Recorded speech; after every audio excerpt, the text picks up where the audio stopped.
Iran പ്രസിഡന്റായ Masood പെസഷ്കിയാന് Israel നടത്തിയ ആക്രമണത്തിനിടെ പരിക്കേറ്റിരുന്നതായി report. കഴിഞ്ഞ മാസം ടെഹ്റാനിൽ ഇസ്രായേൽ നടത്തിയ മിസൈൽ ആക്രമണത്തിനിടെ തലനാരിഴയ്ക്കാണ് മസൂദ് പെസഷ്കിയാൻ രക്ഷപ്പെട്ടതെന്നാണ് ഇറാൻ ഭരണകൂടവുമായി അടുത്തു നിൽക്കുന്ന ഒരു വാർത്താ ഏജൻസിയായ ഫാർസ് റിപ്പോർട്ട് ചെയ്യുന്നത്. ഇറാനിലെ ഇസ്ലാമിക് റവല്യൂഷണറി ഗാർഡ് കോപ്സുമായി അടുത്ത ബന്ധമുള്ള വാർത്താ ഏജൻസിയാണ് ഫാർസ്. ഇതേ വാർത്ത BBC-യും മറ്റുള്ള അന്താരാഷ്ട്ര മാധ്യമങ്ങളും ഇപ്പോൾ റിപ്പോർട്ട് ചെയ്തിട്ടുണ്ട്. ജൂൺ 16-ന് ടെഹ്റാനിലെ രഹസ്യ ബങ്കർ തകർക്കാൻ വേണ്ടി ഇസ്രയേൽ 6-ലധികം ബോംബുകൾ വർഷിച്ചിരുന്നു. അതിനിടെ ടെഹ്റാനിലെ രഹസ്യ ബങ്കറിൽ ഇറാൻ്റെ പരമോന്നത ദേശീയ സുരക്ഷാ കൗൺസിലിൻ്റെ ഉന്നതതല അടിയന്തര യോഗത്തിൽ പങ്കെടുക്കുകയായിരുന്നു മസൂദ് പെസഷ്കിയാൻ. ഇസ്രയേലിൻ്റെ ഭീഷണി തുടർന്ന സാഹചര്യത്തിലാണ് പ്രസിഡന്റ് ഉൾപ്പെടെയുള്ളവർ യോഗം ചേർന്നത്. Parliament speaker Mohammad Bagher Ghalibaf, judiciary മേധാവി മൗസനി എജയ്, മറ്റ് മുതിർന്ന ഉദ്യോഗസ്ഥർ എന്നിവരും ആ യോഗത്തിൽ പങ്കെടുത്തിരുന്നു. രഹസ്യയോഗം നടക്കുന്ന ഈ കേന്ദ്രത്തിലാണ് ഇസ്രയേലിൻ്റെ ബോംബ് വീണത്.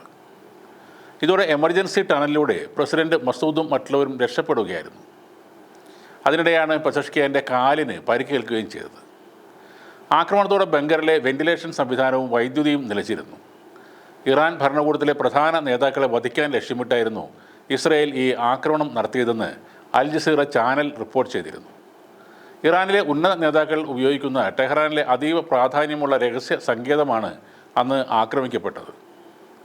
ഇസ്രയേലും ഇറാനും തമ്മിലുള്ള സംഘർഷത്തിന് 4-ാം ദിവസമാണ് സംഭവം നടക്കുന്നത്. ബങ്കറിലേക്കുള്ള 4 വഴികളും ഇസ്രയേൽ ആക്രമണത്തിൽ തകർത്തുവെന്നും വഴികൾ അടഞ്ഞതോടെ അകത്തുണ്ടായിരുന്നവർ രക്ഷപ്പെടാൻ ബുദ്ധിമുട്ടിയെന്നുമാണ് റിപ്പോർട്ടിൽ പറയുന്നത്. എന്നാൽ ചെറിയ പരിക്കേറ്റെങ്കിലും പ്രസിഡന്റ് പെസഷ്കിയാൻ എമർജൻസി ടണൽ വഴി രക്ഷപ്പെട്ടുവെന്നും പറയുന്നു. കഴിഞ്ഞയാഴ്ച ഇസ്രയേൽ തന്നെ കൊലപ്പെടുത്താൻ ശ്രമിച്ചതായി പെസഷ്കിയാൻ വെളിപ്പെടുത്തിയിരുന്നു. എന്നാൽ ഇസ്രയേൽ പ്രതിരോധ മന്ത്രി അക്കാര്യം നിഷേധിക്കുകയും ചെയ്തിരുന്നു. ഹിസ്ബുള്ള നേതാവ് ഹസൻ നസ്രള്ളയെ വധിച്ച രീതിയിൽ തന്നെയാണ് ഇറാൻ പ്രസിഡന്റ് മസൂദ് പെസഷ്കിയാനെ വധിക്കാൻ ഇസ്രയേൽ ശ്രമിച്ചത്.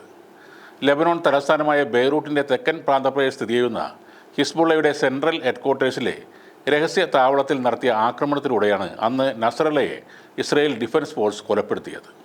32 വർഷമായി ഹിസ്ബുള്ളയെ നയിച്ചിരുന്ന ഒരു നേതാവാണ് ഹസൻ നസ്രള്ള.